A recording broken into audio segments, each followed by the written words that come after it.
For centuries, it was dismissed as nothing more than theological folklore, one of many obscure prophecies that echoed through the Vatican's secret halls. But today, more than ever, it returns like a shadow over the dome of St. Peter's Basilica, the prophecy of the 8th Pope. Some believe this theory emerged from a misinterpretation.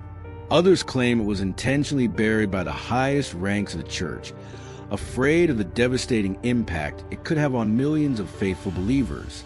According to ancient apocryphal manuscripts, many of which were never officially acknowledged, there is said to be a hidden prophetic sequence concerning the first 7 popes after the foundation of a new era of the Church. And the 8th would not be just another successor, but the last, the final pope before transition, before collapse, before either a dark rebirth or total annihilation. But who is this 8th pope? Is it a real figure, already in power, or someone yet to rise, whose mission is not divine, but political, global, and digital? What few realize is that the signs have already been delivered, not in sermons, but in actions, in subtle shifts, in broken traditions that, when pieced together, unveil a truth too dangerous to ignore. The 8th Pope theory is not merely a religious prophecy.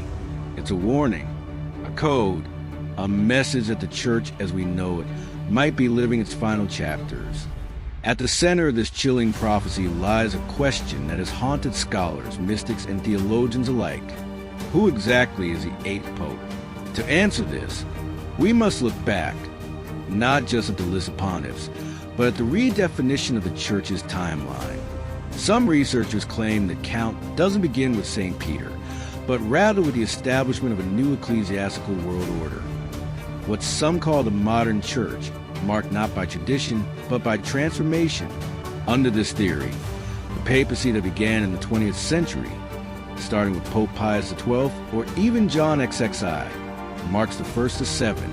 And if that count holds true, Pope Francis may very well be the 8th. But there's another, more cryptic interpretation. Some point to the unprecedented resignation of Pope Benedict XVI as the signal event. According to canon law, the Pope is elected for life. Benedict's resignation in 2013 was not just rare, it was almost unthinkable. So, if Pope Francis was elected under circumstances never fully clarified, does he truly count as the next in line, or as something outside the line entirely? This is where the prophecy becomes far more sinister, because the theory states that the 8th Pope will not be a shepherd of Christ, but figure transition between the sacred and profane, between the spiritual church and a new, globalized, technological religion.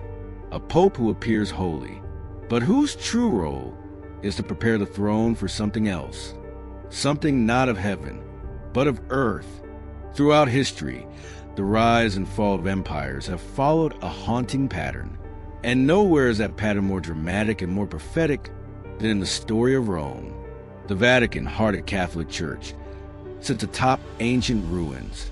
Beneath its marble corridors and golden altars lie tombs, temples, and secrets buried by centuries of silence. And for some, this isn't just history, it's a warning.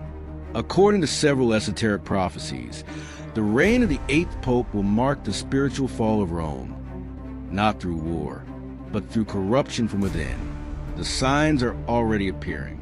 The erosion of traditions once held sacred, the growing tolerance for ideologies that once contradicted the Church's foundations, a shift in doctrine from eternal truth to global inclusion. Many see this not as progress, but as a dilution of divine authority. And perhaps most alarmingly, there is a prediction that the final Pope, the one who stands during the fall, will not die in Rome. When the throne of Peter is empty and the smoke rises without light, then the beast shall whisper from beneath. This quote, attributed to a 17th century mystic hidden deep in the Vatican archives, has resurfaced in conspiracy circles as a prelude to the final collapse. Because if the 8th Pope is the last, then what comes next? Will the Church be reformed into something unrecognizable? Will Rome fall a second time, this time spiritually? And when the Vatican loses its voice, who or what will speak in its place? No discussion of papal prophecy will be complete without invoking the chilling vision of Saint Malachy, a 12th century Irish archbishop who claimed to have received a revelation listing all future popes from his time until the end of the church. In his list, each pope is represented by a cryptic motto, and according to many interpretations, the current Pope Francis is the last on that list. The final line reads, "In the final persecution of the Holy Roman Church, there will sit Peter the Roman, who will feed his flock amid many tribulations, after which the 7 hilled cities shall be destroyed, and the dreadful judge shall judge the people." But here's the unsettling part. Francis does not bear the name Peter. He is from Argentina, not Rome. And yet, some believe he fulfills the prophecy symbolically, guiding the church through unprecedented turmoil, surrounded by confusion, scandal, and moral ambiguity. Others propose that Peter the Roman isn't a person, but a role, a title that emerges when the church abandons its spiritual identity and returns to its political roots, rooted in Roman imperialism. Some even go further, suggesting that the name Peter the Roman represents a false figure, an impostor dressed in holiness, leading the faithful not to salvation, but to assimilation into a one-world system. So the question arises, if Pope Francis is the final name before this figure, is he the 8th Pope, or is he simply the one who opens the gate? A gate that was meant to remain closed. He is praised as a reformer, a bridge builder, a Pope of the people. But behind the humility of Pope Francis, there are those who see something else. The slow and deliberate dismantling of the traditional church. Since his election in 2013, Francis has made moves that no other pope dared before him.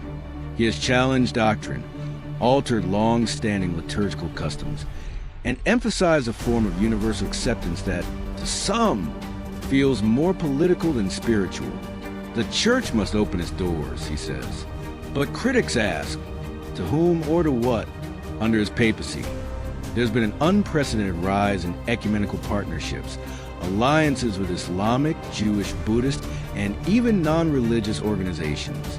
On the surface, these moves seem noble, but some believe this isn't just unity.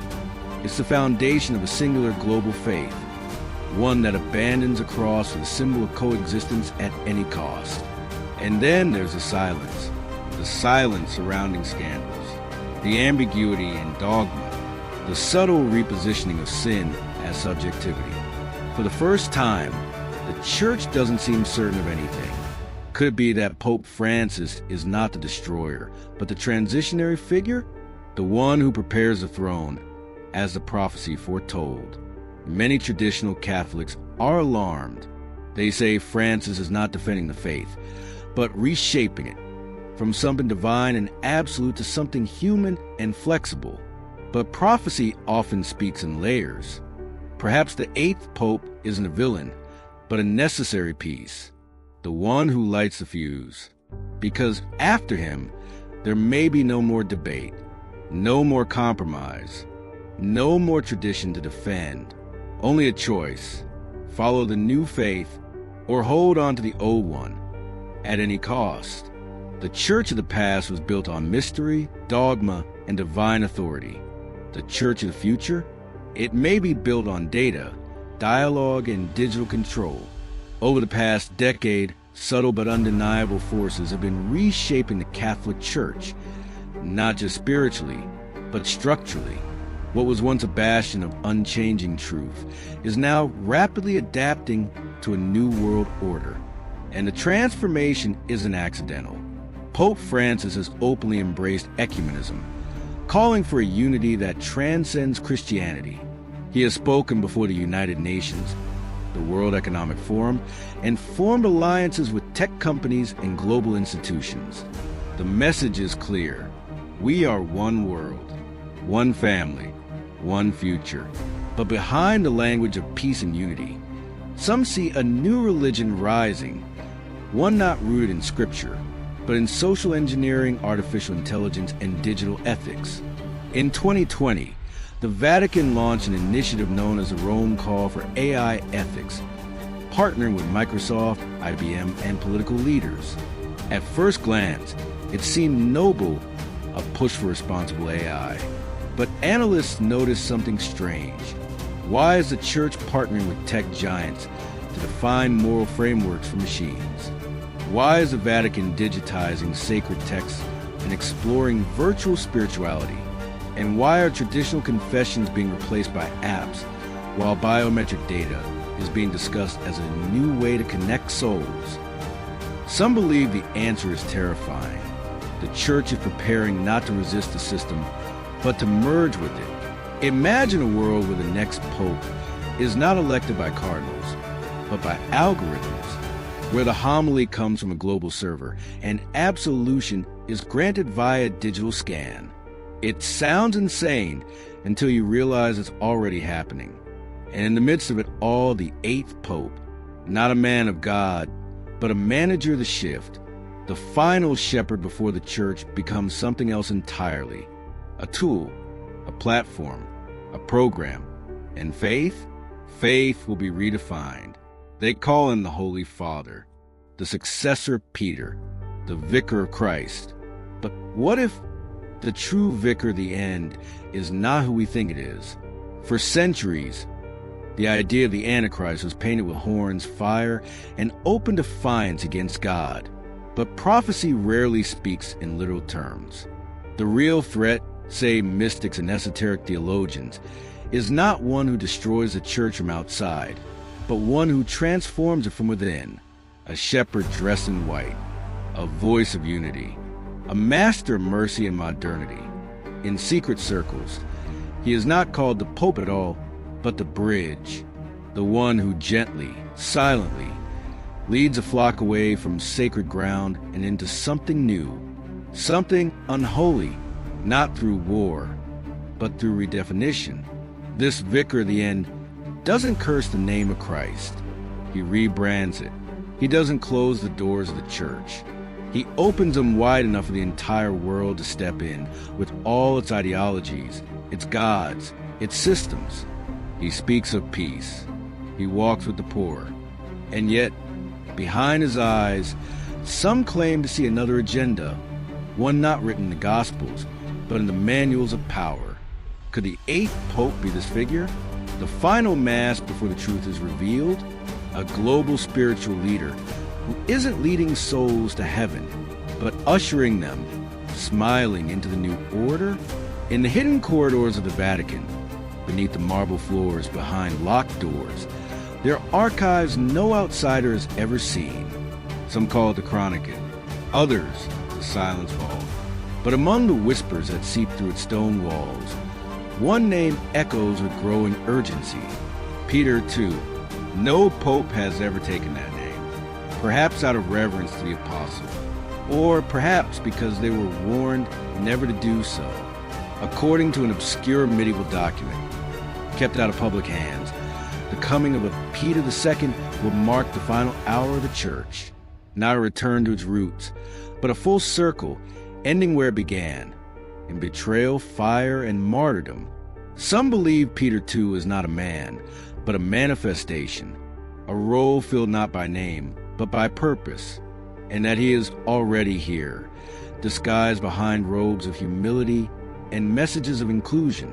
Others say Peter II is the one who comes next, after Francis, a figure who will rise from chaos and wear the title with pride, ushering in the end of the Roman Church.